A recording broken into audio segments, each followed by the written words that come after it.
자, 386페이지 33번 같이 풀어보겠습니다. 다음 중 비과세 근로소득에 해당하지 않는 것은? 우리 근로소득의 비과세 여러 가지가 있었죠. 일직비, 숙직비, 식대보조금, 자가운전보조금, 야간 생산직 근로자의 야간 근로수당, 이런 것들이 비과세였단 말이에요. 1번 법령 등에 의하여 제복을 착용해야 하는 자가 받는 제복, 비과세. 종업원이 사택을 제공받음으로써 얻는 이익, 비과세. 법인세법에 따라 상여로 처분됐어요. 상여니까 과세가 되겠죠. 3번 과세 되겠습니다. 4번 천재지변, 기타 재해로 인하여 받는 급여. 우리가 이런 재해급여는 비과세입니다. 3번이 과세입니다. 자, 35번 소득세법상 비과세 근로소득이 아닌 것은 실업급여, 비과세입니다. 전투경찰이 받는 급여, 전투경찰은 우리 군에 복무하는 거나 마찬가지예요. 네, 비과세죠. 종업원이 받는 자녀의 학자금은 과세죠. 실비 변상 정도의 숙직료, 비과세입니다. 그래서 비과세가 아닌 게 3번 되겠습니다. 다음에 37번 볼까요? 다음은 주식회사 항공은 중견기업이에요. 이 중견기업이라는 것은 중소기업보다는 크고 대기업보다는 작은 그 중간에 있는 기업을 중견기업이라고 합니다. 다음은 주식회사 항공이 영업부장으로 근무하고 있는 김한공 씨가 22년 회사에서 지급받은 금액 및 이익이다. 다음 중 소득세 과세 대상 근로소득에 해당하는 것을 모두 고르면 여비 명목으로 받는 월액의 급여, 네, 월액으로 받는 것은 과세입니다. 실비로 받지 않았으니까. 실제 여비를 받았으면 비과세예요. 그러나 월액으로 받았다. 이거는 여비로 썼든 안 썼든 매번 또 동일한 금액을 주는 거니까 수당에 해당이 돼요. 과세. 자녀의 학자금 과세. 주택 구입에 소요되는 금액을 무상으로 대여받았어요. 자, 중소기업이면 이게 비과세인데 중견기업이라고 그랬네요. 중소기업보다 큰 대기업에 가까운 그런 기업입니다. 그래서 과세입니다. 라번 식사의 제공을 받지 않고 수령한 10만원의 식대, 비과세죠. 그래서 가나다가 되겠습니다. 3번이 답입니다. 다음 39번 다음 중 소득세법상 근로소득에 해당하지 않는 것은 회사에서 지급받는 휴가비, 근로소득 과세됩니다. 출자 임원이 회사로부터 사택을 무상으로 제공받음으로써 얻는 이익, 과세입니다. 대기업 종업원이 회사로부터 주택 구입 자금을 무상으로 대여받음으로써 얻는 이익, 과세입니다. 중소기업은 면세고. 4번 근로 제공의 대가로 받은 주식 매수 선택권을 퇴직 후 행사하여 얻은 이익은 근로소득은 아니고 기타 소득에 해당이 되죠. 퇴직 후에 행사했으므로 근로자가 아닙니다. 그래서 기타 소득으로 봅니다. 4번 근로소득이 아니다. 자, 41번 보세요. 다음 중 소득세법상 근로소득에 대한 설명으로 옳지 않은 것은 종업원이 받는 직무수당 중 사회통념상 타당하다고 인정되는 범위 내의 금액은 근로소득으로 보지 않는다. 이거 틀렸네요. 직무수당은요, 타당하든 타당하지 않든 따지지 않습니다. 직무수당 과세됩니다. 그래서 41번은 1번 틀렸습니다. 근로소득으로 본다. 자, 2, 3, 4 맞는 건지 한번 읽어볼게요. 법인의 임원이 부여받은 주식 매수 선택권을 근무하는 기간 중 행사함으로써 얻은 이익은 근로소득에 해당한다. 맞죠? 일직료, 숙직료 또는 여비로서 실비 변상 정도의 금액은 비과세 근로소득이다. 맞죠? 연말 정산한 근로소득은 다른 종합소득이 없으면 과세표준 확정 신고를 하지 않아도 된다. 맞죠? 1번이 틀립니다. 43번 풀어볼게요. 다음 중 소득세법상 근로소득이 있는 자만 적용받을 수 있는 세액공제. 1번 연금계좌 세액공제는 보장성 보험료 세액공제. 세액공제 두 개를 연금계좌 세액공제하고 보장성 보험료 세액공제가 있는데, 보장성 보험료 세액공제는 근로소득이 있어야 돼요. 그러나 연금계좌 세액공제 있잖아요. 이거는 종합소득이 있는 자도 해당이 됩니다. 다음 2번 정치자금 기부금 세액공제, 외국납부 세액공제. 자, 정치자금 기부금 세액공제 근로자만 적용이 되죠. 하지만 외국납부 세액공제는 근로소득만 적용되는 것이 아니고 뭐 이자나 배당소득에도 적용이 됩니다. 다음 3번 보장성 보험료 세액공제, 월세에 대한 세액공제. 네, 요건 두 개가 다 근로자에게만 적용이 돼요. 보험료 세액공제하고 월세 세액공제는 근로소득이 있는 자에게만 적용이 되는 거예요. 답이 3번이에요. 그 다음에 4번 교육비 세액공제. 이건 근로자에게만 적용이 됩니다. 표준세액공제는요, 근로자만이 아니라 우리가 표준세액공제, 근로자는 12만원, 그리고 종합소득이 있는 자는 8만원이 있었죠. 그래서 표준세액공제는 종합소득이 있는 사람에 해당되는 표준세액공제가 있습니다. 다음에 45번 문제 보겠습니다.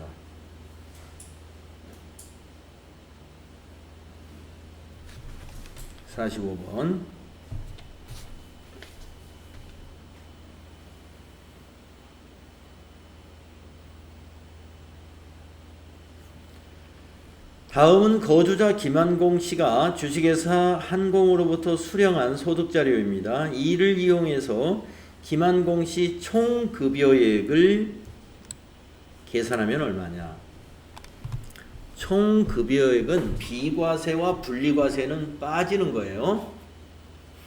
기본급 월 300만원, 연간 3,600만원. 총 급여에 포함되죠. 과세니까. 상여금 300만원, 과세. 식대가 240만원, 월 200만원, 아니 월 20만원인데 식사는 제공받지 않아요.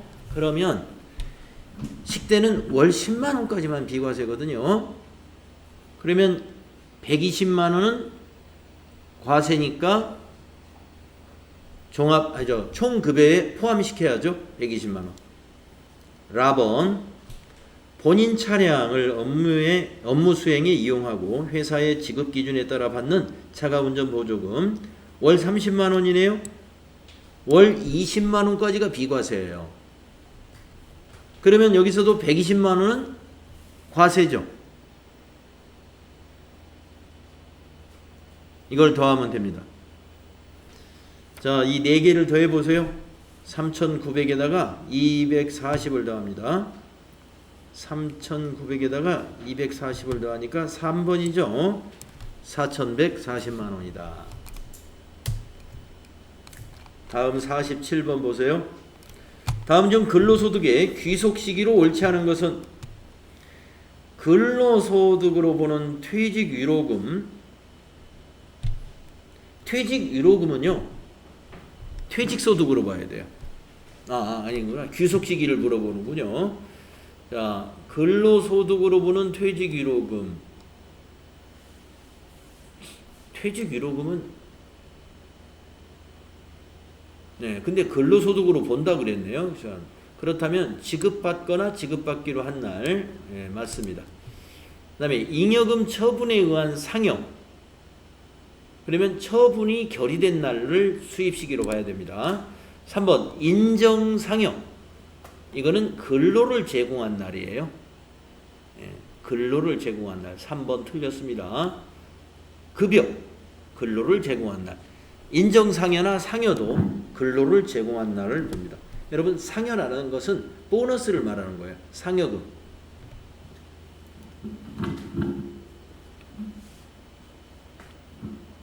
아시겠죠?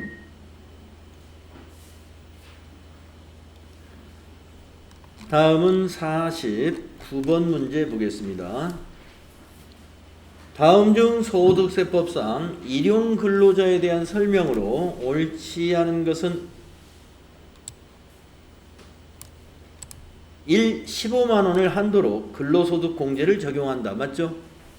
산출세액 산정 시 6% 세율을 적용한다. 맞죠? 근로소득 세액공제는 산출세액의 55%를 적용하며 한도가 없다. 맞죠? 동일한 고용주에게 6개월 이상 고용되지 않은 근로자를 말한다. 6개월이 아니고 3개월입니다. 일용 근로자라 하는 것은 동일한 고용주에게 3개월 이상 고용되지 않은 상태의 근로자가 일용 근로자라고 볼 수가 있어요. 3개월이 넘으면 일반 근로자로 보게 됩니다. 다음에 51번. 다음 중 소득세법상 일용 근로자의 소득에 대한 설명으로 옳지 않은 것은 일용 근로자의 근로소득이 1일 15만 원 이하인 경우에 부담할 소득세는 없겠죠? 전부 소득공제가 되니까. 2번. 일용 근로자의 산출세액은 근로소득 과세 표준의 기본세율 6%부터 12%를 적용한다. 6%만 적용합니다. 2번 틀렸습니다. 3번 일용 근로자의 근로소득 공제에는 산출세액의 55%를 적용한다. 맞죠? 4번 일용 근로자의 근로소득은 항상 분리과세한다. 맞죠? 일용 근로소득은 항상 분리과세한다. 53번 다음 중 연금소득에 대한 설명으로 옳지 않은 것은 1번 소득세법에 따라 연말정산한 공적연금소득만 있는 자가 다른 종합소득이 없는 경우에는 과세표준 확정신고를 하지 않는다고 그랬죠? 맞고. 2번 산업재해보상보험법에 따라 받는 각종 연금 비과세죠? 네. 산재보험에서 받는 연금 비과세. 2번 맞죠? 3번 연금 소득 공제액이 900만 원을 초과하는 경우에는 900만 원만 공제해 줍니다. 연금 소득 공제 한도가 900만 원. 근로소득 공제 한도는 2천만 원. 4번 연금 계좌에서 연금 수령하는 경우에 연금 소득은 연금을 지급받기로 한 날이 수입 시기가 된다. 연금은요, 공적연금은 지급받기로 한 날이 수입 시기이고 사적연금은 지급받은 날을 수입 시기로 봐요. 그러니까 이게 일률적으로 설명할 수가 없죠. 4번이 틀렸습니다. 공적연금과 사적연금이 달라요.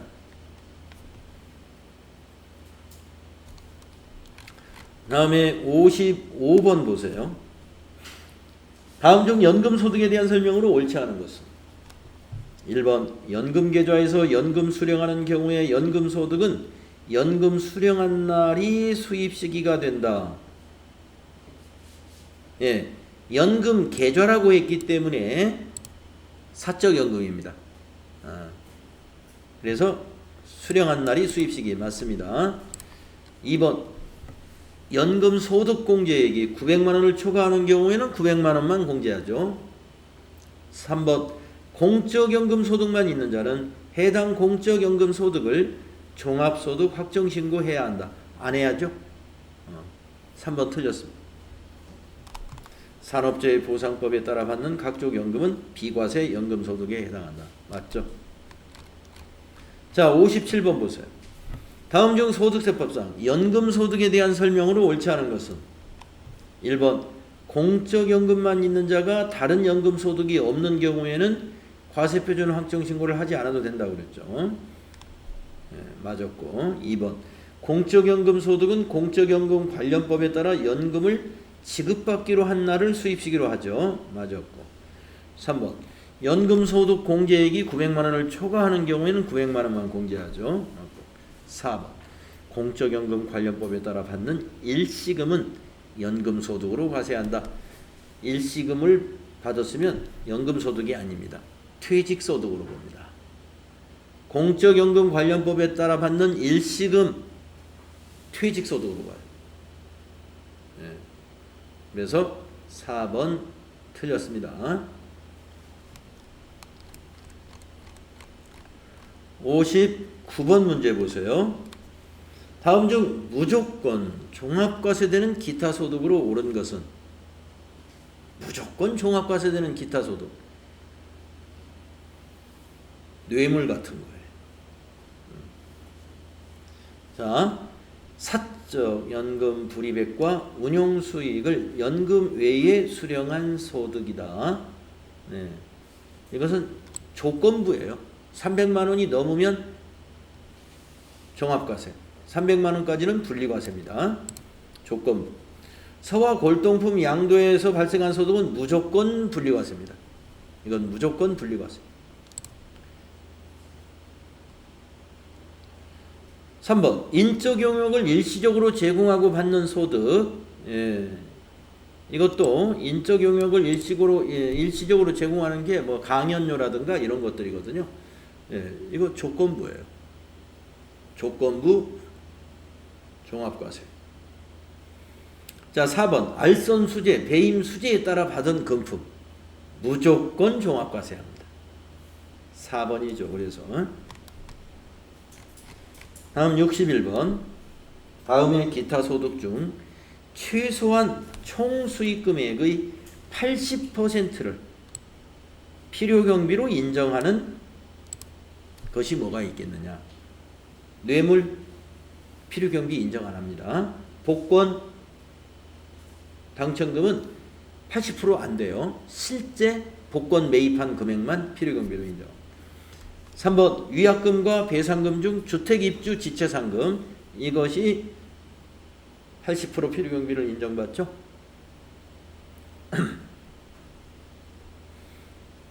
재산권에 관한 알선 수수료 필요경비만 인정해 줍니다.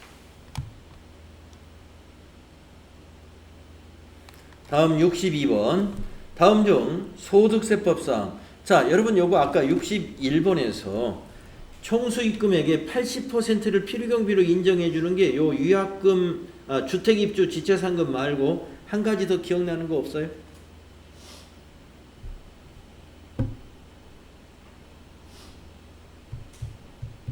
저기 상금 포상금 상금인데 주무관청의 승인을 받아서 공적기관에서 시행한 대회, 뭐 경시대회, 경진대회 이런 대회에 나가서 상금을 받는 거 거기 상금이 이제 기타 소득인데요. 필요경비를 80% 인정해 줍니다. 그러니까 이거 주택입주 지체상금하고 그런 그 대회 시상금 요 두 가지가 요 80% 인정해 주는 거예요. 63번 문제 보세요. 다음 중 소득세법상 기타 소득에 해당하지 않는 것은 물품 또는 장소를 일시적으로 대여하고 사용료로서 받았다. 기타 소득입니다. 공익사업과 관련하여 지역권을 설정하고 대여하는 금품 기타 소득입니다. 저작자가 자신의 저작권의 양도 또는 사용의 대가로 받는 것은 사업소득입니다. 저작자가 아닌 자가 저작권에 대한 대가를 받으면 그거는 기타 소득이지만 저작자가 받은 것은 저작자는 사업자로 봐서 사업소득으로 본다. 3번이네요.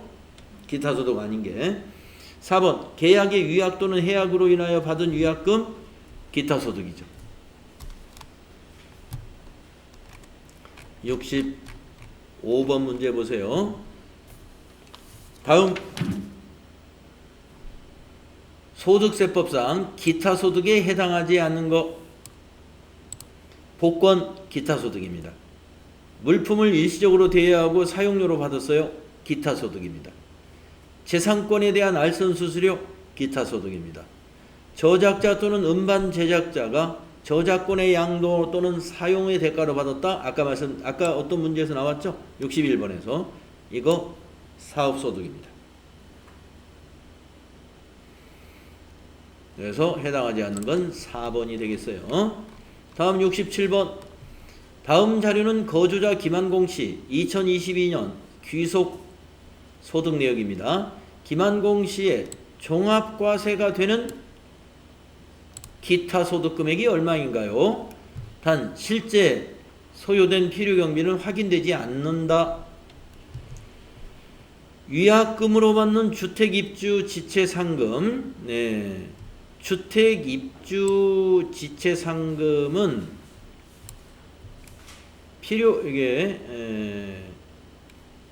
기타 소득 금액을 계산하라고 그랬으니까 필요경비를 빼야 돼요.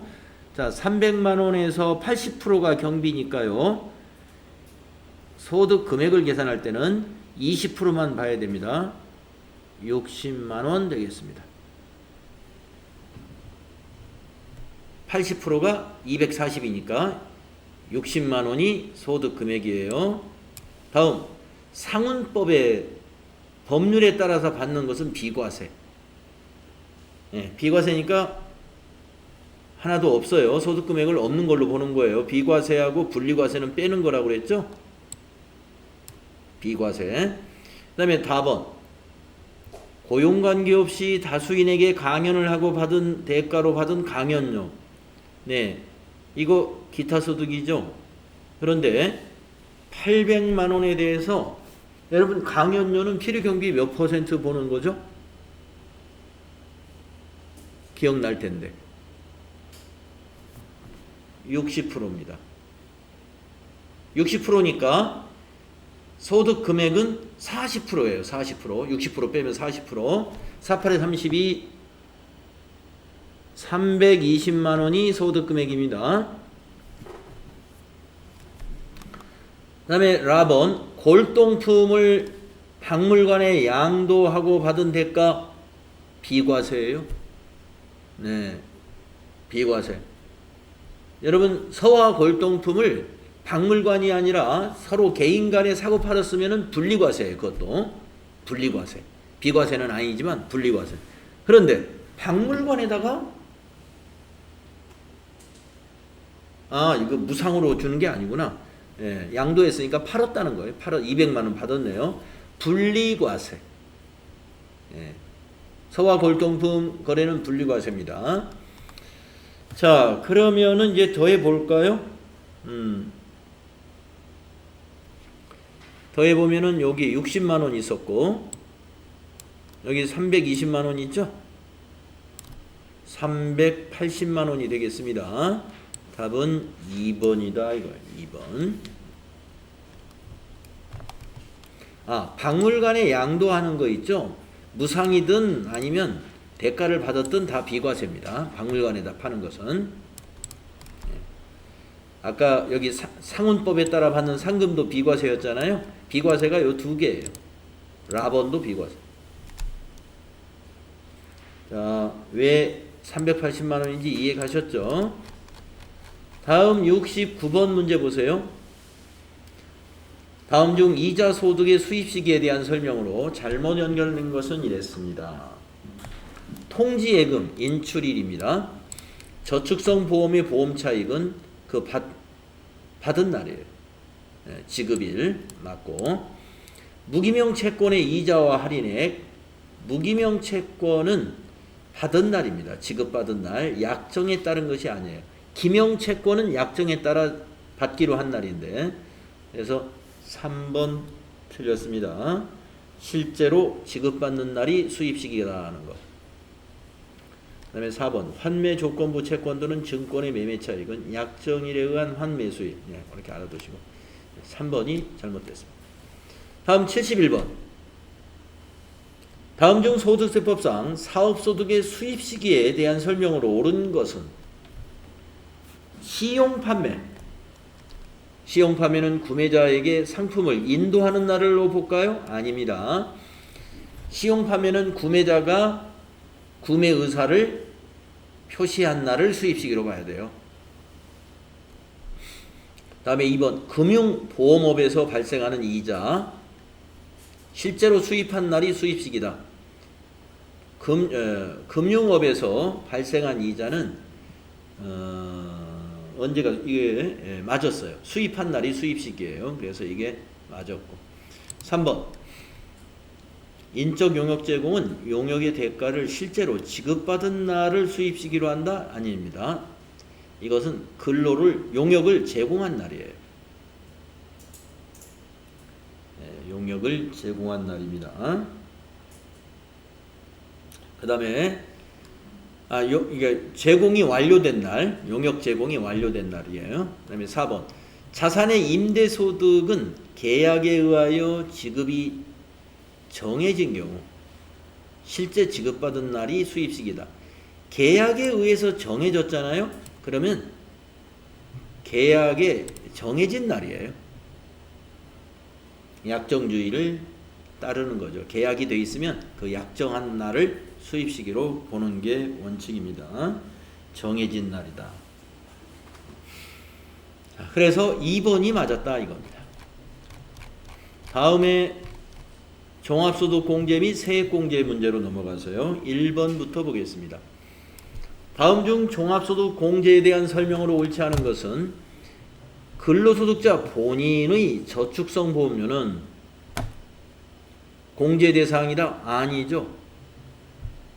우리가 보험료 세액공제 이야기인데 여기 지금 보험료는 일단 소득공제가 아닙니다. 세액공제인데 보장성 보험료만 해당이 돼요. 보장성 보험료. 1번 틀렸고 2번 기본공제 판정 시 장애인은 나이의 제한을 받지 않는다. 맞고 1인당 연 50만원 이내의 시력 보정용 안경과 콘택트 렌즈 구입비는 의료비 공제 대상이다. 네, 의료비 세액공제를 말하는 거예요. 맞고 4번 근로소득자 본인의 대학원 등록금은 교육비 공제 대상이다. 네, 교육비 세액공제라는 얘기입니다. 맞았습니다. 다음에 3번으로 가봅니다. 종합소득 공제에 대한 설명으로 옳은 것은 기본공제 대상자가 부녀자 공제와 한부모 공제에 모두 해당하는 경우는 둘 다 적용하는 것이 아니라 한부모만 적용받으면 돼요.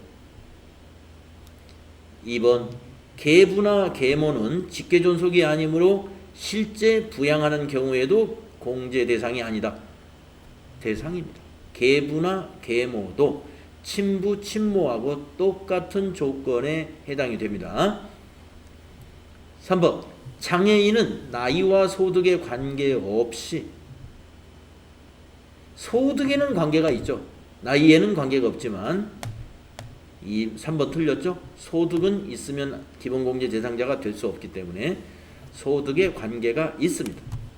4번 해당 과세기간에 사망한 자도 기본공제 대상이 될 수 있다. 그렇습니다. 사망일 전일 상태로 보니까 이번 과세기간에 사망했다. 그러면 기본공제 대상자라고 볼 수 있습니다.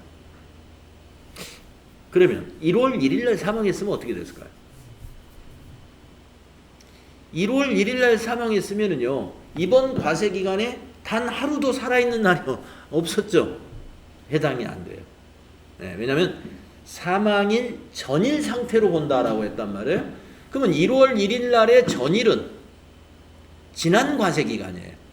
그래서 이번 과세기간에는 생존한 날이 하루도 없었기 때문에 그 부양가족은 없는 것으로 봐야 됩니다.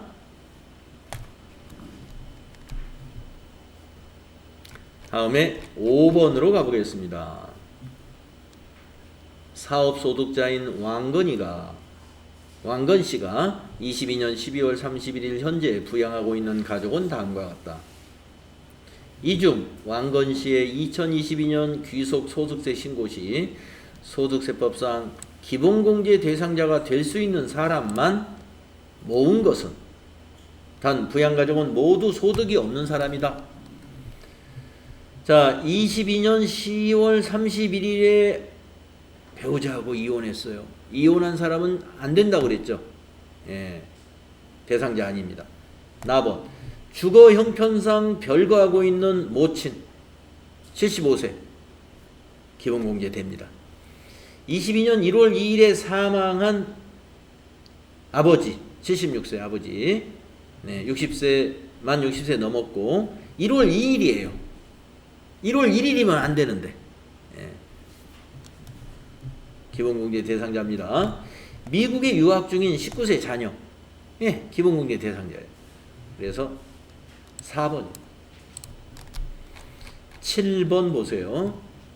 소득세법상 종합소득공제 중 인적공제에 대한 설명으로 옳은 것은 기본공제 대상자가 아닌 경우에도 추가공제 대상자가 될 수 있다. 기본공제 대상자가 아니면 추가공제에 해당이 될 수 없습니다. 배우자가 양도소득 금액만 200만 원이 있는 경우 이 기본공제 대상자가 될 수 있다. 200만 원이면 100만 원이 넘었지 않습니까?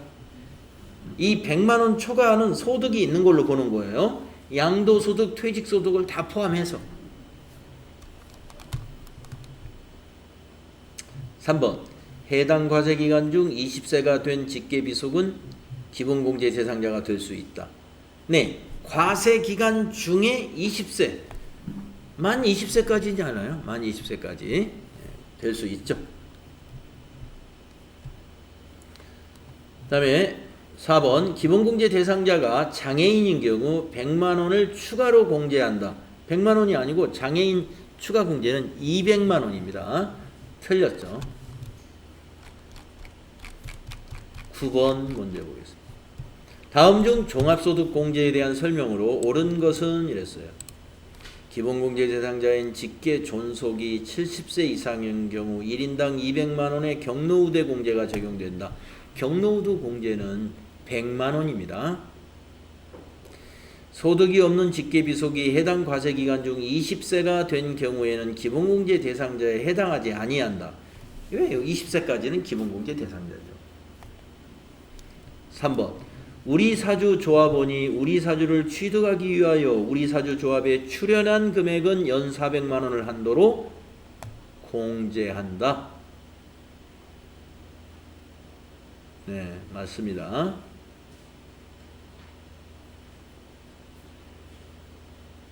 네, 우리사주조합 출연금 공제, 소득공제 이거 있었어요. 그 다음에 4번 주택담보 노후금 노후금 이자 비용은 한도 없이 전액 공제가 된다.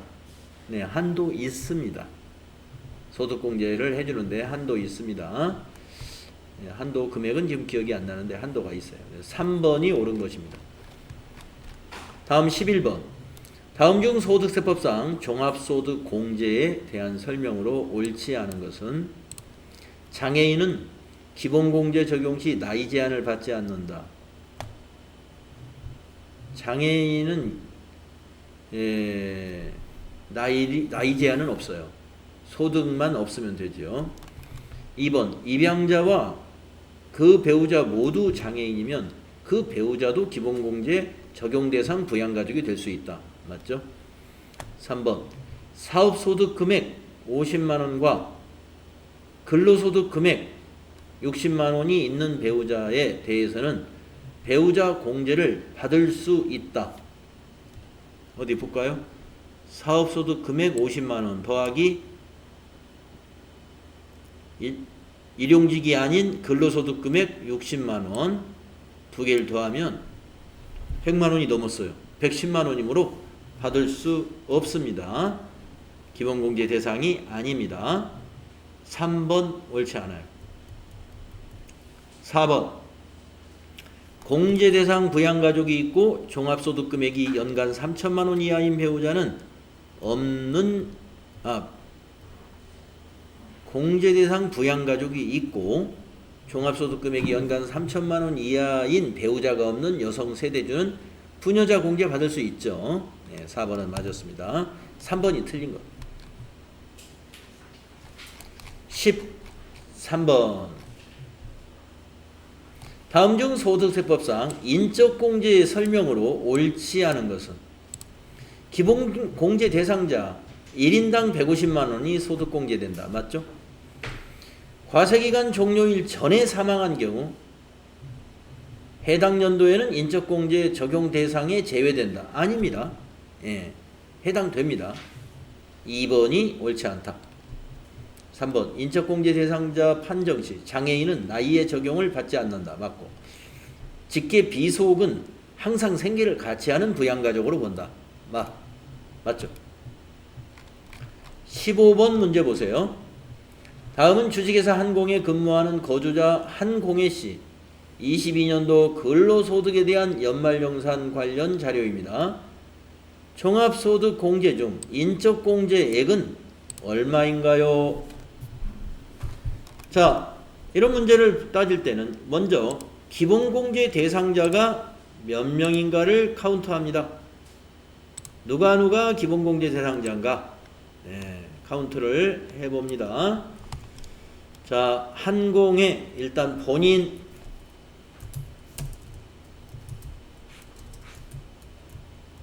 본인하고 부양가족 현황이 배우자 47세, 배우자는 나이 볼 필요 없습니다. 총 급여가 500만 원 이하에 해당되는군요. 배우자 아들이 18세이고 소득이 없습니다. 20세 이하이니까 아들 딸 20세고요. 사업소득 금액이 300만 원입니다. 장애인입니다. 사업소득 금액이 100만 원이 넘었어요. 딸은 안 되겠네요. 모친 78세이고요. 자, 그래서 기본공제 대상자가 4명이면은 한 사람당 150이니까 600만 원 되겠습니다. 그 다음 추가 공제 확인해 보겠습니다. 본인의 추가 공제 있나요? 없고요. 배우자 추가 공제 있습니까? 없고요. 아들의 추가 공제 있습니까? 없고요. 모친의 추가 공제 있죠? 모친이 만 70세 넘었죠? 예. 그래서 모친의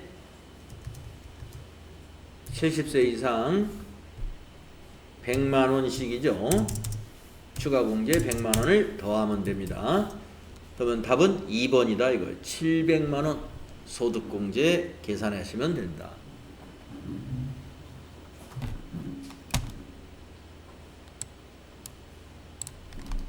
다음 17번 보세요. 다음은 주식회사 한공에 근무하는 거주자 윤성빈 씨 22년 근로소득에 대한 연말정산 관련 자료입니다. 종합소득 공제 중 인적공제 얼마입니까? 네, 지금 방금 했던 식으로 한번 또 해보겠습니다.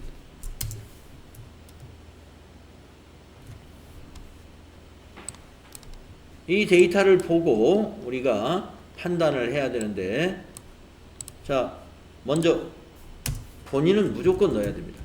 본인. 자, 그 다음에 부양가족에 배우자가 있는데 나이 볼 필요 없고 총급여가 500만 원 이하니까 배우자, 장남, 대학생인데 19세니까 20세 이하이죠? 해당되죠? 아들, 장남이라고 하겠습니다. 일용근로소득은 분리과세니까 소득이 없는 거예요. 차남, 고등학생 해당되죠? 부친 70세이고 상가에 임대소득 금액이 200만 원이 있어요. 임대소득 금액, 필요경비 뺀 거잖아요. 100만 원 넘었죠. 붙이는 안 됩니다. 그러면 하나, 둘, 셋, 넷, 600만 원. 아까하고 똑같네요. 600만 원. 기본공제 금액은. 자, 그러면 추가공제 있는가 한번 보세요. 본인 추가공제 해당되는 거 없네요. 배우자 없죠. 장남 없죠. 차남 없습니다. 그래서 추가공제는 0. 따라서 600만 원이 되겠습니다. 3번이 답이 되겠네요. 추가공제 없다.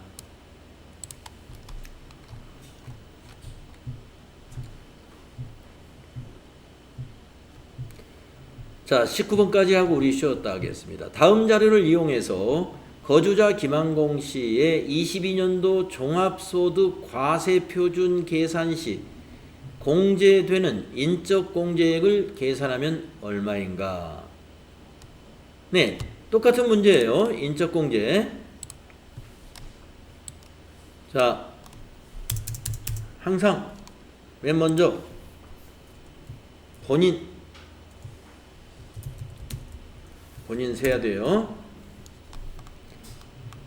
자, 아내가 있습니다. 아내 배우자죠. 네, 소득이 없으니까 아내. 부친이 있습니다. 79세. 그런데 비고 좀 이상합니다. 2019년도에 사망을 했네요. 그러면 지금 이게 2022년도 종합소득 과세표준 신고에 해당되는 건데 2022년도에는 살아있는 날이 하루도 없었잖아요. 그러니까 부친은 기본공제 대상자가 될 수 없는 겁니다. 네? 아, 여러분 책에 22년도입니까? 알겠습니다. 그럼 여러분 책에 맞춰서 이게 22년도. 그러면 부친 넣겠습니다. 부친. 아, 책이 좀 틀려가지고 제가 초판, 이게 좀 PDF 파일이 초판이고 제가 가지고 있는 책도 지금 초판이라서 새로 바꿔야 되겠어요. 네, 부친 그럼 넣겠습니다. 장남 25세가 됐네요. 근데 장애인이네요. 장애인은 나이를 보지 않죠. 그런데 소득 금액이 있네요. 사업소득 금액이 500만 원이나 있어요. 100만 원 넘었어요. 그러면 장남은 안 되겠어요. 이것 소득 금액 때문에. 장녀 17세이고 소득이 없습니다. 장녀 해당됩니다. 또 4명인가요? 그러면 600만 원. 한 사람당 150이니까. 자, 추가 공제 따져보겠습니다. 추가 공제가 부친이 기본 공제 대상자니까 70세 넘으면 경로우대 100만 원 있고요. 아내는 해당 없고 본인도 해당 없고 장녀도 해당 없고. 자, 그러면 부친 100만 원만 해당이 되겠습니다. 그러면 700만 원 2번이 답이 되는 거예요. 만약에 여기 2019년도 사망 이걸로 했다면 답이 없는 건가요?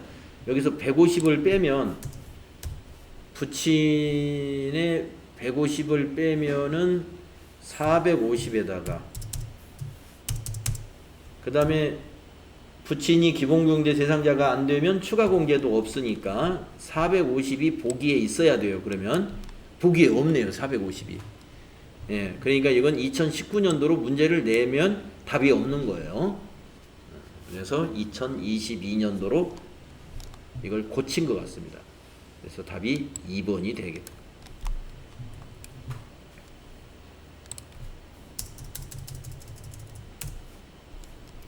자, 여러분 쉬었다가 다음 시간에 21번부터 풀어보도록 할게요.